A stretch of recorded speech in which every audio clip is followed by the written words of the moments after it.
ఈరోజు మొత్తం నియోజకవర్గ స్థాయిలో నేను మీకు ఈ ఏరియా చెప్తే గంట పడుతుందేమో అధ్యక్ష.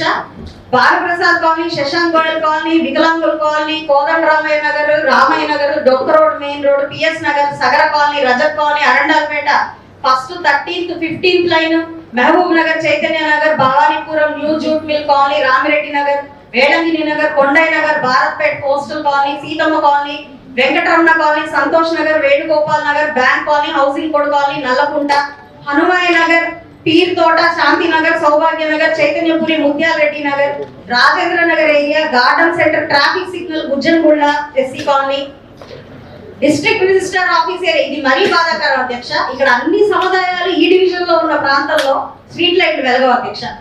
District registrar office area, stall girls high school main gate, Dariya Nagar, Nagarampalem, Mastanaiah Dargah back side, Kannavari Thota first line, Jyothirmaya apartment opposite Vaddera colony ఉంది అధ్యక్ష, అందులో రఘురామ్ నగర్ ఫస్ట్ లైన్. ఇలా పలు ఏరియాల్లో ఇవి కేవలం మేము ఒక ఎక్సర్సైజ్ చేసి తెచ్చుకునే ఏరియాలు అధ్యక్ష. ఇంకా ఇలాంటి ఏరియాలు ఎన్నో ఈ నియోజకవర్గ స్థాయిలో ఉండే అధ్యక్ష. వాటి మీద దృష్టి పెట్టి స్ట్రీట్ లైట్ మీద మనం పెట్టాలి అధ్యక్ష. ఎందుకంటే ఇప్పుడు కుక్కల సమస్య కాదు అధ్యక్ష, ఎన్నో అసాంఘిక కార్యకలాపాలు ఈ చీకటి ఏరియాలో చాలా జరుగుతున్నాయి అధ్యక్ష. ఫ్లైఓవర్, పట్టాపురం ఫ్లైఓవర్ కింద కూడా సరిగ్గా వెలగని పరిస్థితుల్లో ఈ గంజాయి బ్యాచ్ అంతా కూర్చొని అక్కడ చేరి, అదేవిధంగా ఆకతాయిలందరూ కూడా కూర్చొని వచ్చేపోయే ఆడపిల్లలందరినీ వేధిస్తూ ఇలా రకరకాల అంశాలు కేవలం సరైన స్ట్రీట్ లైటింగ్ లేని పరిస్థితుల వల్ల కూడా జరుగుతుంది అధ్యక్ష.